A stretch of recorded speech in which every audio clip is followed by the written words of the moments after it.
Hi everyone, welcome to Brustro. In today's lesson, we are going to talk about Brustro's Artist Soft Pastels and the basic techniques you can apply while working with them. Brustro Soft Pastels are available in a pack of 24 shades and 48 shades. These pastels are rich pigmented, allowing artists delivering powerful strokes of brilliant colors with just a few gentle strokes. Soft pastels can easily be called as a pure pigment color binded by very little binder to form a shape, while it retains its soft chalk-like quality. Although this is nowhere near to a chalk, this medium works very differently from the rest of the mediums because unlike others, where we use a brush, here we mostly use our hands or fingers to achieve the marks to create different kinds of artworks. The Brustro Soft Pastels are rectangular in shape, making them easy to fit in your hands and also ideal for creating flat and fine strokes at the same time. For today's educational series, I would highly encourage you to use a good quality paper like Brustro's pastel papers. There is a complete video on these papers by an amazing educator on Brustro's page. Let's start with feeling what you have in your hands first and how this square-shaped pastel glides on the paper. Call it a warm-up exercise, but be very gentle and hold the pastel in this manner and increase the pressure gradually. This is the side stroke. The good thing about this shape is that we can work with different strokes very easily. This is the side stroke. Be very gentle and gradually increase the pressure as you rub the pastel on the surface. Increasing the pressure increases the intensity of the color. Try doing this in different directions and different ways, sometimes straight, sometimes curvy or loops. This is a good exercise for your hands to get used to holding a pastel. These strokes feel very different when you're working with different kinds of papers. Let me just show you. I'm using a normal smooth paper and using the same pastel and rubbing it against it. You will instantly notice a difference when you touch it with your bare fingers. A smooth paper will make it feel very easy versus a toothed one. However, in pastels, we need a little tooth, which is there in the pastel paper, so that we can easily layer and make the marks which are important in pastels. There are two ways of doing this. One is using two or more colors next to each other and rubbing them in small circles to blend using your finger. The other way is by using the pastels themselves. Watch as I blend the two layers by rubbing them into each other.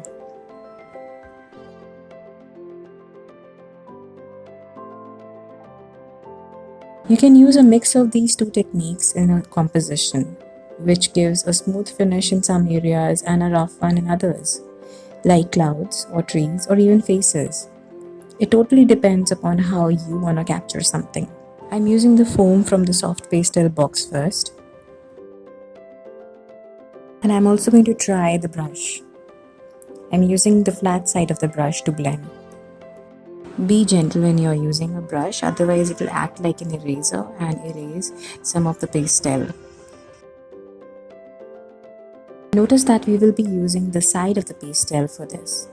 This square shape is actually amazing in achieving this technique. Also notice that the colors blend themselves as we apply them on top of each other, unless you're doing a monochrome study.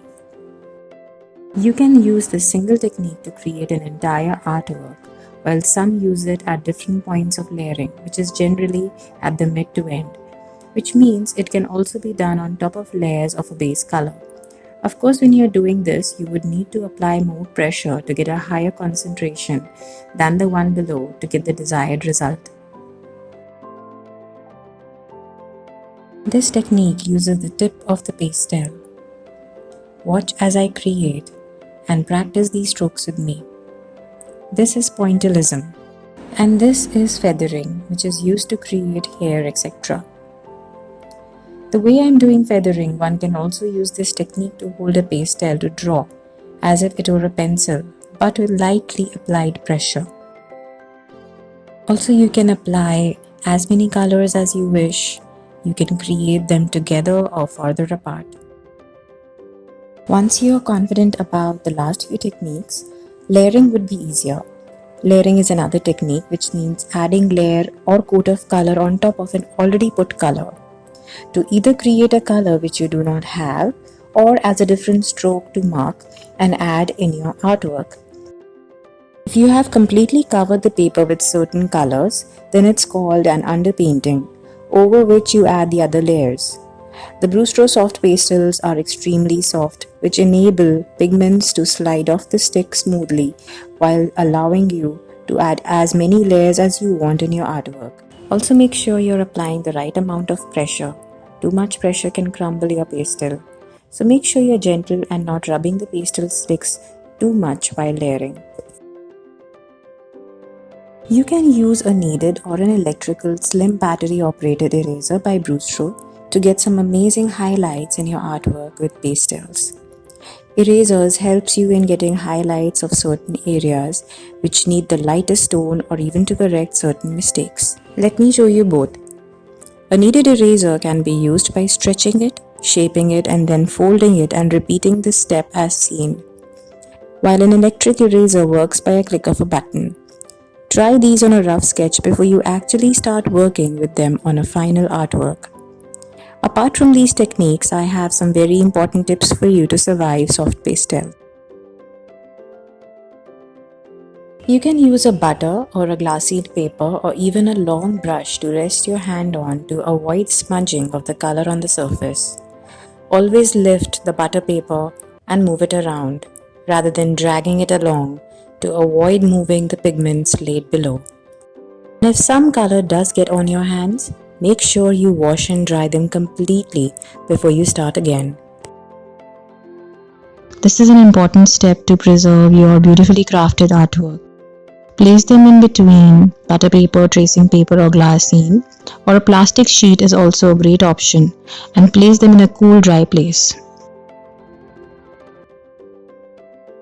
You can also use a fixative spray on your artwork to avoid any pigment come off when handling the artwork while storing. Laminating your artwork or getting them framed with the gap between your frame and border helps in securing your artwork in the most effective way. This can be hard, not physically but mentally. However, do not hesitate to remove the wrapper and break your pastel in 2 or 3 parts. The Brustro pastels are pretty huge, so 3 can be easily done if you wish to. This will not only help you in using the sides of the pastels for filling a larger area, but also ensure that you are not adding all new color to your entire stick while layering it with different colors. We hope you enjoyed this lesson and learned a few things today. If you followed along and created some artwork, do share it on your posts and tag us. Until we meet next time, thank you and goodbye.